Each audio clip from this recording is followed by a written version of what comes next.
Hello, good evening and welcome to News at 10. We're broadcasting live from the News Hub at Adisawe, Kanda in Accra. And around the world, we're streaming on the internet at 3news.com and on our Facebook page. Let's take a look at some of the day's major news stories.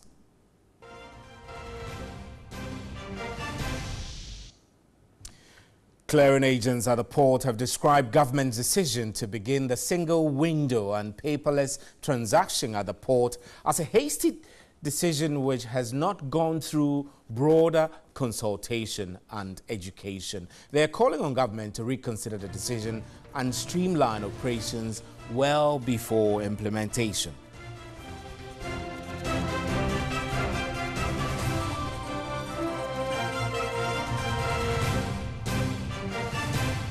And some residents of Nkonya are up in arms against the continued imposition of curfew on the Nkonya and Alavanyo traditional areas. The paramount queen of Nkonya, Nana Otubia II, is warning residents against attacks on the security, insisting the hardship can only be reduced by dint of good neighborliness.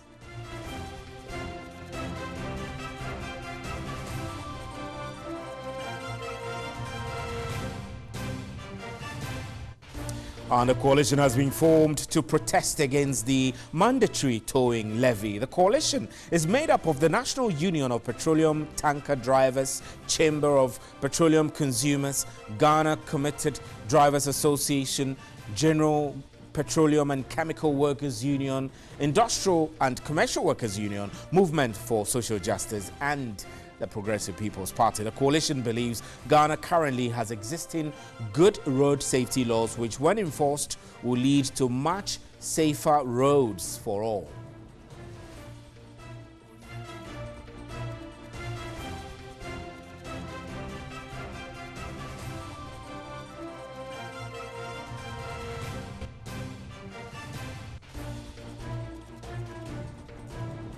The Vice-Chancellor of the University of Cape Coast, Professor Joseph Garte Ampia, has called for innovative ways to sustain the fight against illegal fishing. The Vice-Chancellor was reacting to the growing opposition against the ban on illegal fishing, at least in the Ada East and West districts.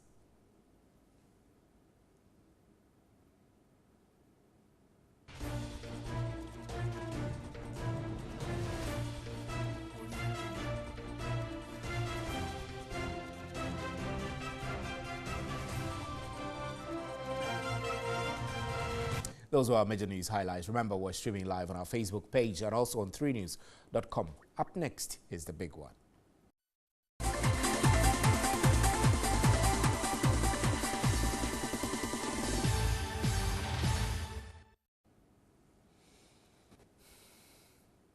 Welcome. Now, the Transport Minister, Kweku Ofori-Esiama, has said government is indecisive on the implementation of the mandatory towing levy despite clearance by Parliament. The Parliamentary Select Committee on Roads and Transport last week okayed the payment of implementation of the policy Wednesday, despite stern public backlash. This has been met with stiff opposition from civil society and some transport groups. Concerns are that Ghana currently has existing good road safety laws, which when enforced will lead to much safer roads for all. Let's quickly get on to Skype now and speak with Awula Sewa, who is with Concerned Ghanaian Pan-Africanists at home and the diaspora. She's joining us to share a view on these happenings. Awula, nice to talk to you. I know that elsewhere in UK, for example, drivers are not expected to pay mandatory towing levies. They register with insurance providers like AA, and when you have a deadlock on the road and your car is not moving, it's their responsibility to tow you away and perhaps sometimes give you a spare car to drive whilst your car is being sorted. But here we are, the towing levy situation in Ghana has been made compulsory and everybody is complaining. You out there, Ghanaians living abroad, do you think the complaints are justified? Well, I mean, it's difficult to say. As you have rightly said, here in the UK, you have to be insured, and depending on the organization you are with, when your car breaks down, whatever happens, it depends on the contract you have with the insurance company you've registered with. So it's very difficult to say, but all I can say is that the select committee has made a decision, and government needs to take action. One has to be decisive. I'm quite aware that civil society is unhappy about it, but in the final analysis, the role of government is to govern, and therefore to take the decisions after looking at all the facts. Well, I must say that although Parliament okayed the committee okayed it, is yet to go through the motions for a proper vote on the floor of Parliament. But these moves by the Road Safety Commission, they say, is to check 21% of accidents due to broken down vehicles. Although it's yet to be approved by government, this is receiving a stable opposition. What I want to find out from you is that if you look at the opposition coming forward and the fact that it's yet to go through a vote in Parliament anyway, would you suggest that government just pulls it back, scrap it entirely, so that we just move on with the existing laws we have? Well, I mean, if government is of the view that the existing laws are robust enough, then obviously there's no need to pass anything else. But again, I mean, one has to look at the arguments for and against. What I'm saying is that it depends on what the lie of the land is. If we believe that the current laws are robust enough, then one would ask, why are we looking at something else? If they're not robust enough, then obviously we need to bring them forward to the situation where they need to be. It's I have to say that it's a very difficult one for me. And I don't envy. I want to pin. I actually want to pin you down to it. How difficult? I mean, if you were to advise government, would you say go ahead with this levy? It's good because they claim that it's going to check the 21% of accidents which occur on our roads due to broken down vehicles. Well, I mean, one would say that if they are broken down vehicles on the road, there are laws already, and as far as I'm aware, a lot of our problems are due to non-implementation of current laws. So passing further laws will not necessarily help anybody if the current laws are not being properly implemented. So I think we need to go to the drawing room. Is the problem the lack of implementation, robust implementation of current laws?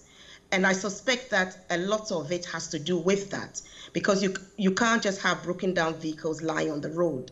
There are laws about what has to be done. And I think the problem in Ghana most of the time is that we pass laws, but are they properly implemented? So passing more laws will not solve the problem necessarily. Some civil society groups have argued that a large proportion of cars which break down are trucks, haulage trucks, bigger trucks, not private vehicles. So if there was any consideration, then it should be made compulsory for that category of drivers rather than a blanket, levy compulsory for everyone who registers a vehicle or renews their roadworthy certificate. I mean, this is a very fair point to make. I mean, in the UK, for instance, you have the heavy road levy, which is only for vehicles 12 tons and above.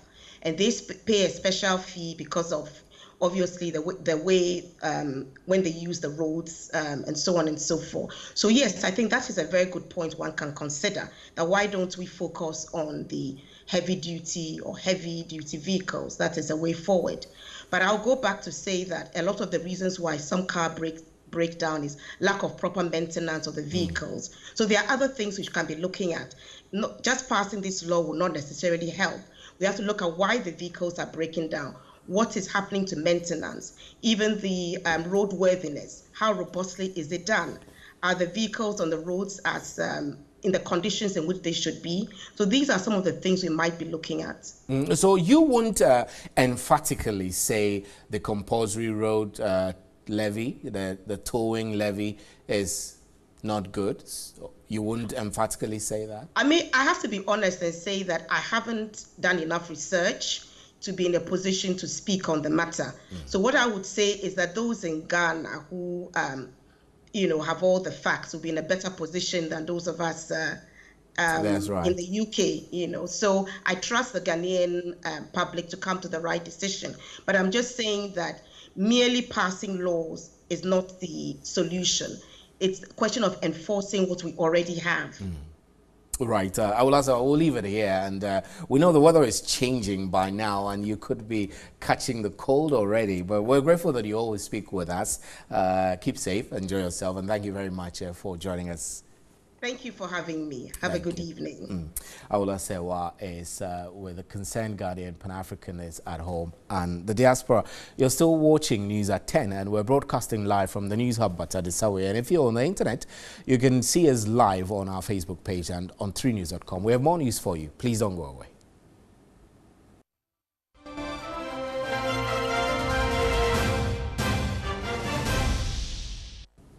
Welcome back. Now, the Accra Metropolitan Assembly on Tuesday launched its Sniper Enforcement House-to-House Sanitary Inspection Project. The AMA Cleaning Ghana project is titled Sama Sama Project. Under this, sanitation inspectors have been mandated to ensure a clean environment and penalize offenders. The AMA has vowed to get tough on sanitation offenders to realize President Nana Akufo-Addo's dream of making Accra the cleanest city in Africa. Let's quickly get onto Skype again and speak with Atta Ahin, who is the Vice Chairman of the Coalition of Non-Governmental Organizations in Water and Sanitation, CONIWA. Ms. Ahin, it's great to have you here again. How are you, sir? I'm good, sir. And thank you for having me. Great. I know that anytime we talk about basic sanitation, access to it is pretty lagging in Ghana, with a coverage rate of just about 15%. We are underachieving our development goals, or 54% of that, and we keep reminding ourselves of these negativities. But what can we do different? I mean, I've seen government is aiming to set up this Sama task force and all of that, but is that what we need? Well, thank you very much. First of all, let me commend TV3 for this commitment in highlighting the issues of sanitation. Well, I see some effort, and as a coalition, I mean, any effort which is aimed at improving the sanitation situation in the country is welcome news. And so for us, it is good that some effort is being made. But if you ask me if that is what we need, well, I will say yes and no. Yes, because we need to see some action. No, because we are not sure that this action is based on any comprehensive multi-year implementation plan. And so for us, even though the steps being taken are laudable, we are beginning to think that it may not be sustainable in the long run. So that is our fear. But if you ask me, the action is quite laudable. I like the sincerity in this, but the reality is also that we have so many laws, sanitation laws, which have not been implemented in the past. Even basic clearing of pedestrians from the road and clearing of garbage, refuse. You see people throwing trash into the gutters and all of that. These things exist, and we have existing laws. So what? Is the task force going to enforce these laws, or we're going back to new sets of regulations and the cycle continues? I think that, you see, that is why I keep saying that we know the problems, I mean, that we face. We even know the solutions to them. It is up to the officials to be up to the task. Like you rightly mentioned, you see, there's no policy that we don't have in Ghana. And I keep saying that when it comes to policies and documents, Ghana is about one of the best in the world. But you see, our sanitation challenge is multifaceted, and it will require a multi-sectorial approach. So merely, I mean, relying on the AMA alone to resolve this may not work. Because you see, we have health implications to our sanitation challenge. We have energy implications, we have funding implications, environmental implications. And so for us, it is important that the AMA realizes this and works together with the Environmental Protection Agency, Ministry of Environment, Ministry of Energy, the Ministry of Health, so that collectively we can find solutions to the problems that confront us. Otherwise, we will keep going through these ad hoc measures, which may not be sustainable in the long term. And that is what we are afraid of. I know that the previous government started the Sanitation Day initiative, where once a month we do Sanitation Day. I don't know whether we can corner sanitation into a one day in a month event rather than a continuous affair. So really, when I look at all these things that exist in our society, against the fact that this task force is also starting, what would you say emphatically we should be thinking of doing, in addition to all these things that exist, to ensure that we're not only talk shopping, we're not only just coming up with policies, but we're taking real steps that will make sure that our societies and communities are clean? Perfect. And you have hit the nail right on the head. Let me say that, like you rightly say, you cannot box sanitation into a one-day affair. But what that sanitation day at least, does is that it creates public consciousness about the need to improve our sanitation situation. So to that extent, it was good. However, you see, merely having a task force, going around to ensure that people do the right thing, eventually may not work. Because you see, people must change their attitudes. If people don't change their attitudes, as long as the task force members are not around, then people are free to do what they like. Apart from that, we keep talking about enforcement. Let's enforce the laws that we have. Because if you are enforcing the laws, I believe that people will begin to do the right things. That is what we need. Apart from that, I have talked about the sustainability issue. Eventually, I believe that people may not come back and say that we have run out of funding, and that is why we cannot sustain these measures. Let's have a plan. Let's work through the plan. It doesn't have to be 1 year, 2 years, but let's have a comprehensive plan that we are working towards. And let the AMA also engage all the stakeholders. I don't know if the AMA has engaged other stakeholders, but they have not engaged us at least. The coalition of NGOs in water and sanitation is a big network. You are talking about also the Environmental Sanitation Providers Association. There are many other players who have the capacity and will be able to support any effort at improving the sanitation situation. And I think that the AMA should take advantage of the presence of these networks.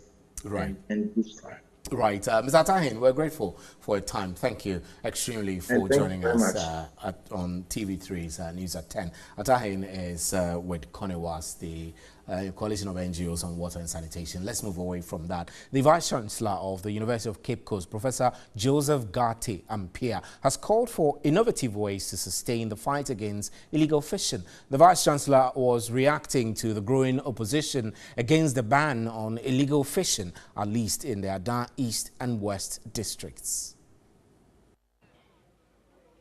Illegal, unreported and unregulated fishing practices in the fishing industry leave much to be desired. These bad practices, experts say, contaminate the fishes and fish products, making them unwholesome and injurious. However, effort at curbing illegalities in the industry seems to be attracting little support.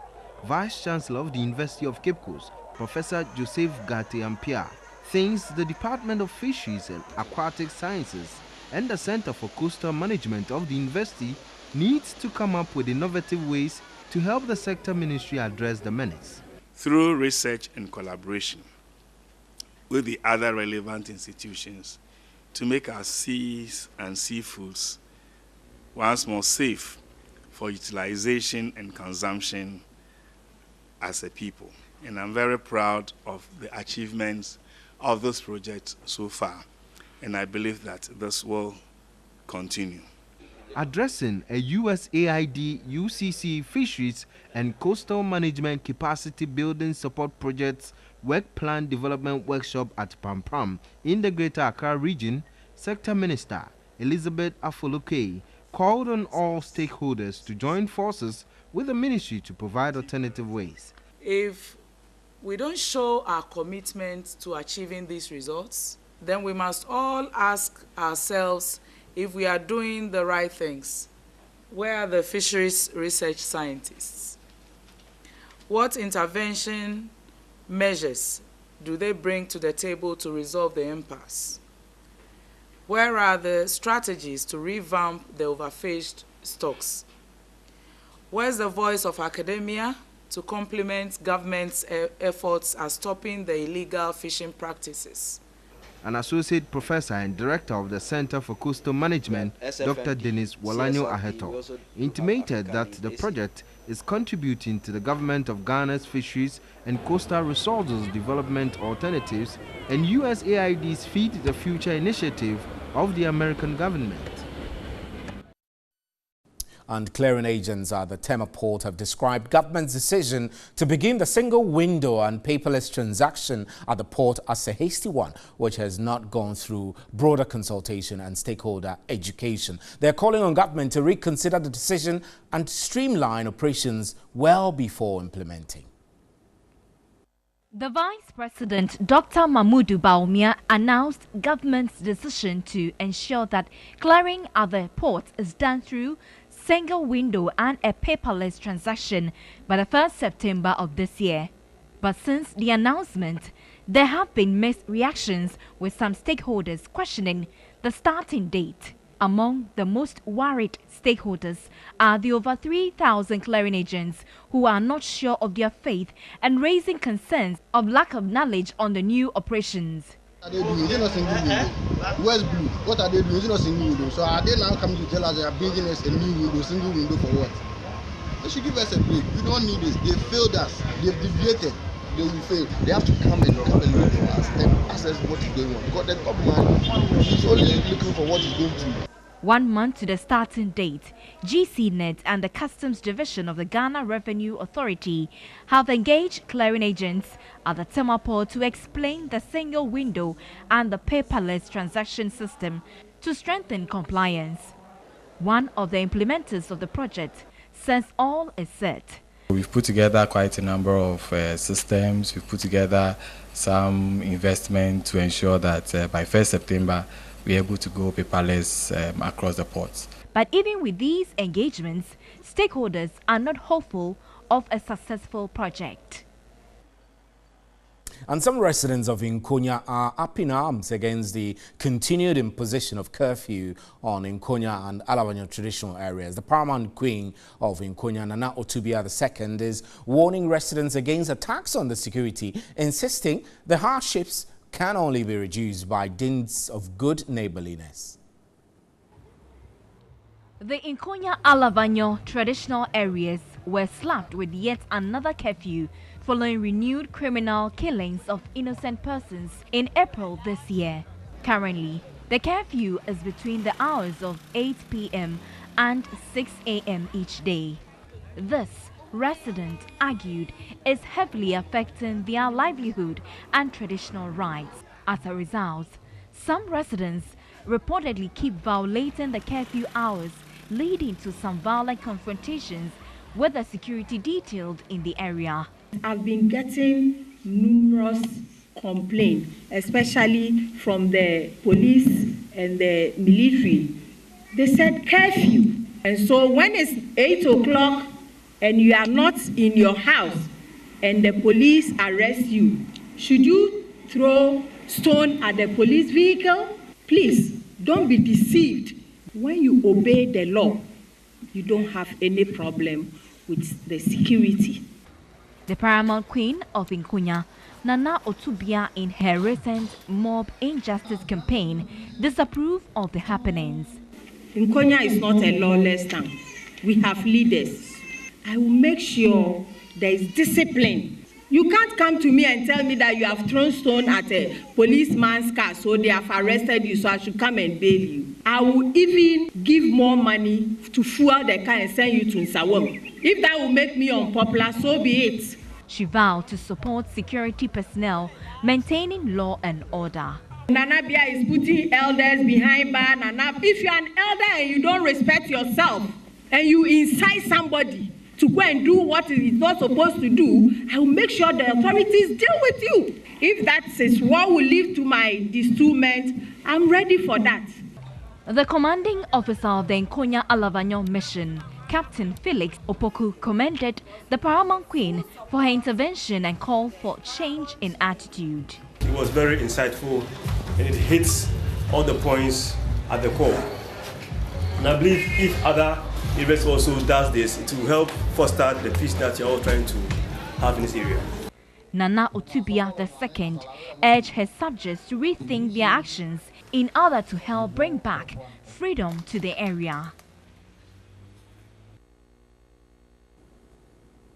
And that's how we'll wrap up for News at 10. I'm Stephen Enti. Thank you for making time to be with us. Please enjoy the rest of our programs and have a great weekend.